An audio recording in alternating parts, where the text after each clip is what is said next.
6월 25일에 기습 당겨가지고 7월 안으로 다 망해야 돼. 모든 조건을 다 가지고 있었는데 왜 망하지 않느냐. 이게 기적이죠.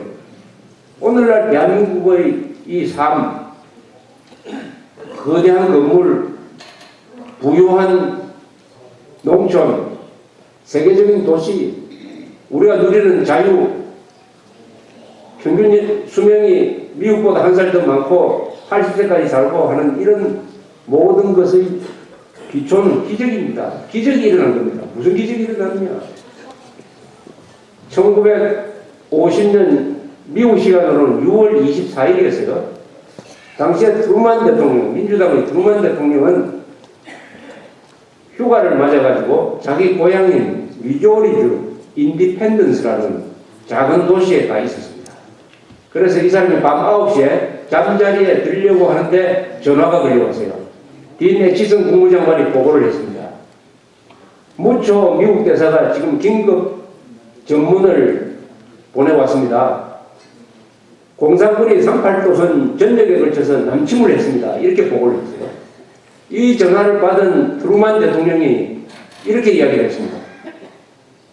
그 자식들을, 정확하게 말하면 그 개자식들을 쌍고 빛이라고 말했었어요. 그 개자식들을 무슨 수를 쓰더라도 막아야 된다라고 이야기했어요. 트루만 대통령이 이 이야기를 하는데 10초 걸렸다고 합니다. 그 자식들을 무슨 수를 쓰더라도 막아야 합니다라고 이야기했어요. 이 트루만 대통령의 결정 때문에 여러분들이 지금 김정일 치하에서 살지 않고 대한민국의 품 안에서 자유와 풍요를 누리면서 살고 있습니다. 만약 그때 트루만 대통령이 그렇게 이야기하지 않고 전화를 받고 이렇게 이야기를 했다고 한번 생각해 봅시다. 공산군이 남침한 것은 참으로 불행한 일입니다.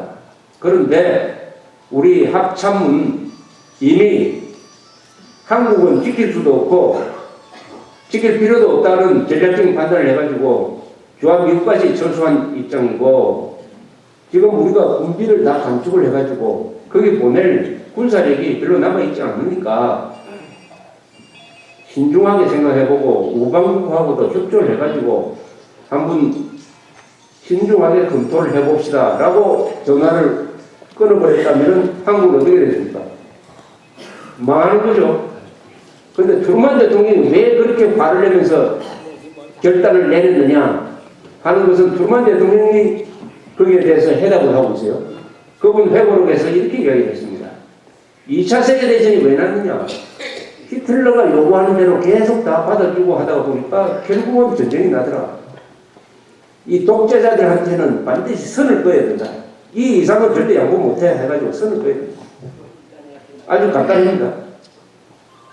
그래서 미군이 파병이 결정이 됐어요. 유엔의 기치하에, 유엔군의 기치하에 들어오게 됐습니다. 그래도 한국이 미군이 들어오기 전에 먼저 망해버리고 먼저 항복해보면은 말짱 못하십니다. 한국이 버텼어요. 한국군이 버텼습니다. 우리 국군이 아까 육사단 말씀하셨지만 육사단은 춘천에서 버티고 이 1사단, 7사단은 의정부 문산 지역에서 잘 싸웠어요. 그래서 원래 계획은 하루 만에 서울까지 들어오는 거였습니다. 그러나 들어오는데 3일 걸렸어요. 3일이라는 시간을 보냈습니다. 시간. 그리고 희한한 일이 벌어졌어요. 원래 군대가 기습을 당하면 지휘체제가 무너집니다.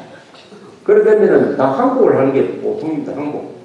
부대 단위로 항복을 해요. 그런데 우리는 국군은 기습을 받았지만 부대 단위로 항복하는 데는 한 군데도 없습니다.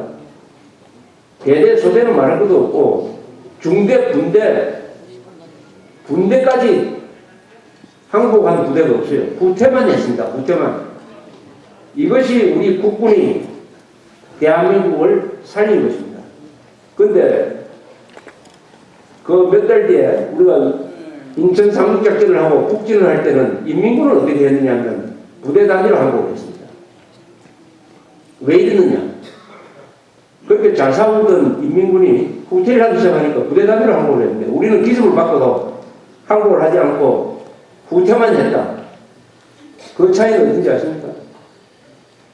물어봤어요. 제가 6.25 때 제일 잘 싸운 분이 1사단장이시던 백선엽 장군이죠. 지금도 살아 계십니다. 연세가 90세죠.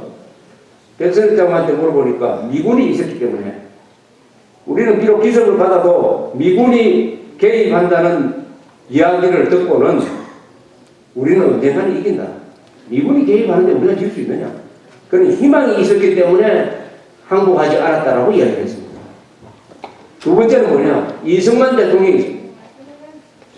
대통령이라는 위대한 독립투사가 대통령으로서 국군 총사령관으로서 우리를 지휘하고 계신다.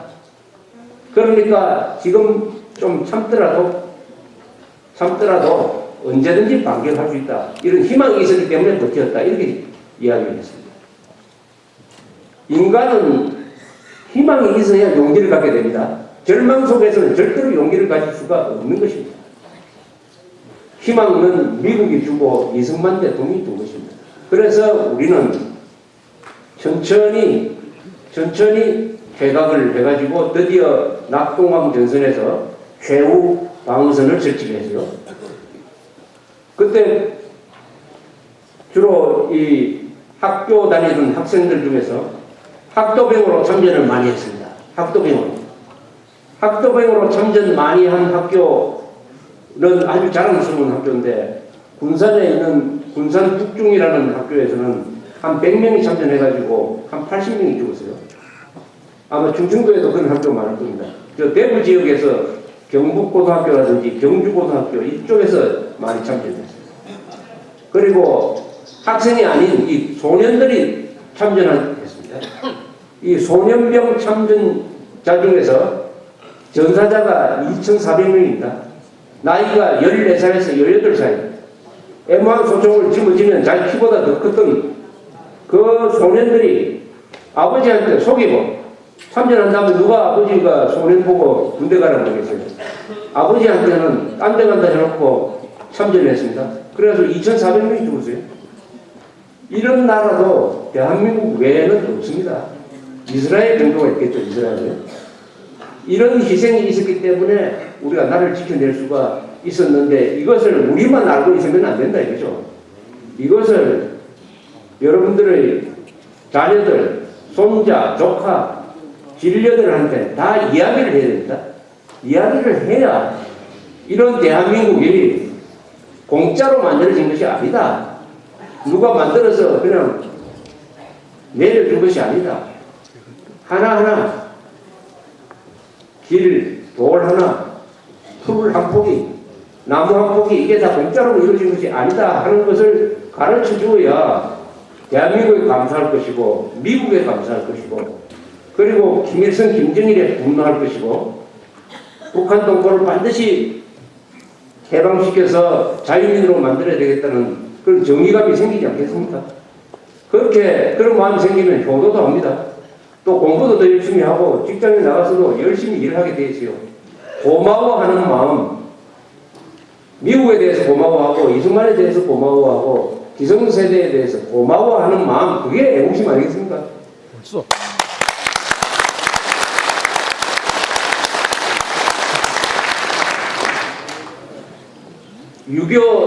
이 남침전쟁에서 우리가 미국 그리고 미국만 참전했습니까? 16개국이 다 참전을 했죠. 특히 많은 희생자를 낸 데가 영국군, 미군 다음으로 많이 온 데가 영국군, 그 다음에 터키 군대, 그 다음에 프랑스 군대, 호주, 그리스, 여러 나라, 에티오피아까지 왔습니다. 저 아프리카에 있는 에티오피아, 필리핀, 저 남미에 있는 콜롬비아, 이렇게 해서 많은 전사자가 생기죠. 우선 미국만 보면 미군이 6.25 때 전사를 얼마나 했느냐. 여기 계신 분들 뭐 다 아시겠죠. 5만 명 전사했습니다. 3만 5천 명은 사우다. 그리고 나머지 한 1만 5천 명은 다치고 병들고 사고 나고 했어요. 하여튼 5만 명 정도 전사하고 10만 명이 다쳤습니다. 지금 이라크에서 미국 군대가 고전을 하고 있었습니다. 그래서 부시 대통령이 욕을 먹고 해임할 때는 지지율이 20%까지 떨어졌어요. 역대 대통령 지지율 중에서 제일 낮게 됐을 것 같습니다. 왜 그러느냐? 이라크에서 5천 명이 죽었다는 겁니다. 이라크에서 자기 병사들 5천 명을 죽게 한 대통령에 대해서 미국 사람들이 용서를 하지 않았습니다. 그런데 트루만 대통령은 이 알지도 못하는 나라, 만나본 적도 없는 한국인들을 구하기 위해서 연 150만 명을 보내가지고 거기서 10%인 15만 명이 죽고 다쳤어요. 트루만 대통령도 이 한국정 때문에 말년에 가면은 지지율이 20%까지 떨어집니다. 5만 명이 죽었다. 이라크에서 죽은 미군보다 10배가 죽었습니다. 10배가. 10배가. 그 5만 명은 젊은이들 다 미국의 미래를 짊어지고 나갈 장창한 젊은이들이었어요. 제가 하버드에서 1년 동안 있었는데 거기 가보면 한국전에 참전했다가 죽은 하버드 대학생들 이름이 교회 벽에 쫙 쓰여져 있었습니다.